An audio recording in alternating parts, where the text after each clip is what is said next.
Assalamualaikum warahmatullahi wabarakatuh.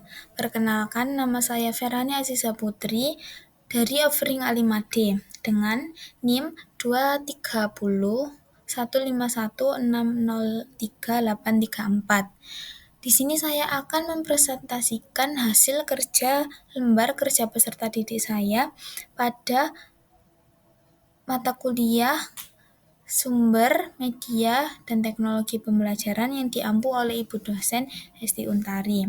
Di sini saya dengan capaian belajarnya yaitu peserta didik mampu membedakan dan menghargai identitas diri, keluarga, dan teman-temannya sesuai budaya, suku bangsa, bahasa, agama, dan kepercayaannya di lingkungan rumah, sekolah, dan juga masyarakat. Selanjutnya adalah isi dari lembar kerja peserta didik yang telah saya buat. Selanjutnya ini merupakan LKPD saya dengan judul saling membantu yang di sini saya memberikan soal cerita. Di dalam soal cerita tersebut terdapat suatu yang harus dianalisis peserta didik bagaimana perannya sebagai peserta didik dan peran sebagai orang tua maupun sebagai guru. Di sini telah dijelaskan bagaimana guru, orang tua, dan juga peserta didik dalam berperan. Lalu peserta didik akan menganalisis apa yang dilakukan guru dan orang tua, apakah itu merupakan suatu hal yang baik maupun tidak. Peserta didik mulai menganalisis dan mulai berpikir apa yang dilakukan orang lain agar Ali ini dapat membaca dengan lancar.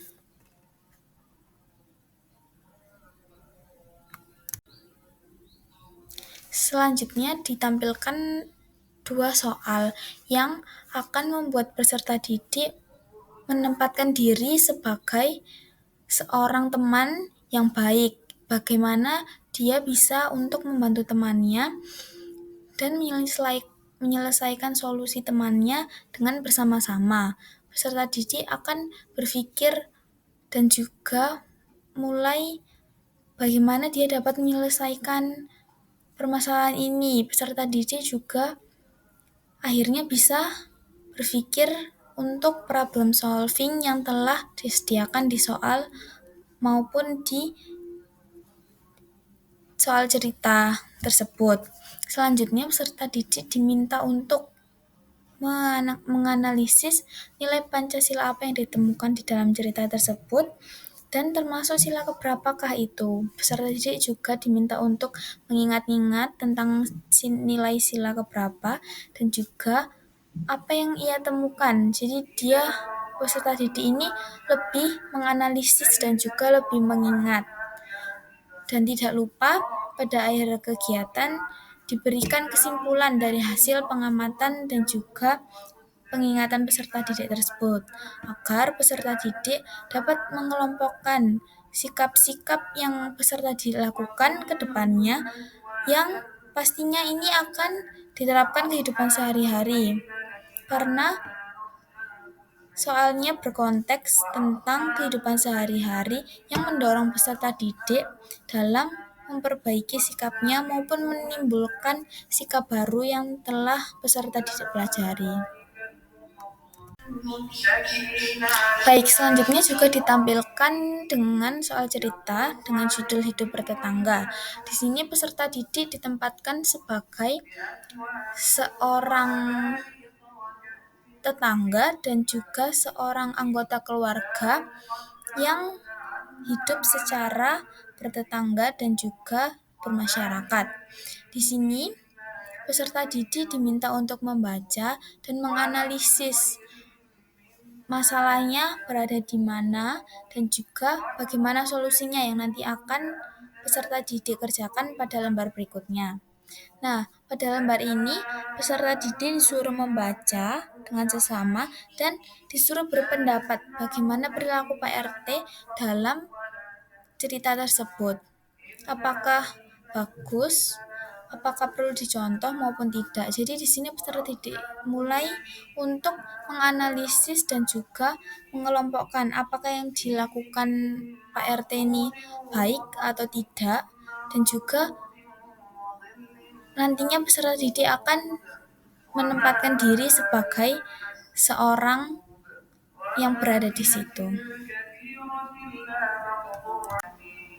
Selanjutnya di sini peserta didik dihadapkan dengan soal bagaimana dia sebagai ketua RT jika nantinya. Nah, di sini peserta didik akan mencoba bernalar dan mencari solusi yang terbaik, bagaimana sikap yang baik menghadapi masyarakat dan juga anggota RT tersebut, bagaimana yang seharusnya Pak RT lakukan, bukan seharusnya Pak RT ini marah gitu. Jadi peserta didik juga menganalisis dan memberikan solusi yang tepat bagi RT tersebut. Dan di sini juga peserta didik akan memberikan bintang dan juga silang jika menurut peserta didik itu sikap yang harus ditumbuhkan dan ditanamkan maupun sikap yang harus dihilangkan. Jadi di sini peserta didik bisa mengelompokkan juga bagaimana sikap yang harus diterapkan di kehidupan sehari-hari maupun yang harus dibuang atau tidak dicontoh dalam kehidupan sehari-hari. Selanjutnya adalah dari seluruh kesimpulan tadi, peserta didik akan diberikan kesimpulan bagaimana sikap yang baik sebagai seorang warga negara maupun seorang manusia. Nah, peserta didik akan mengeluarkan seluruh perlakuan positifnya di dalam LKPD ini, dan peserta didik akan menerapkan dalam kehidupan sehari-hari meskipun tidak semua, tapi meski ada beberapa yang harus ia terapkan agar terjalin kerukunan. Selanjutnya adalah kata tersembunyi. Dalam lembar kerja kata tersembunyi ini, peserta didik diminta untuk mencari 5 kata perilaku yang mencerminkan Pancasila yang telah peserta didik lakukan pada lembar kerja sebelumnya, di mana peserta didik akan mencari 5 kata ini dengan kreatif dan acak, dan juga dengan menebak-nebak kata apa yang mungkin muncul dalam kolom tersebut. Nah, dalam kolom tersebut, ketika sudah menemukan kata, peserta didik akan memberikan tanda dengan spidol, pensil, maupun alat lainnya dengan kreativitas peserta didik yang nantinya akan dituliskan pada kolom di bawahnya tersebut. Nah, dihimbau dari LKPD kata tersembunyi ini, peserta didik dapat menerapkan dalam kehidupan sehari-hari, karena dalam lembar ini peserta didik akan lebih asik dan juga lebih ceria dalam mencari kata-kata tersebut, sehingga kata-kata tersebut akan bermakna pada peserta didik dan diterapkan dalam kehidupan sehari-hari. Sekian yang dapat saya sampaikan. Mohon maaf apabila ada salah kata. Terima kasih kepada Bu Esti Untari atas waktunya dan kesempatannya. Wassalamualaikum warahmatullahi wabarakatuh.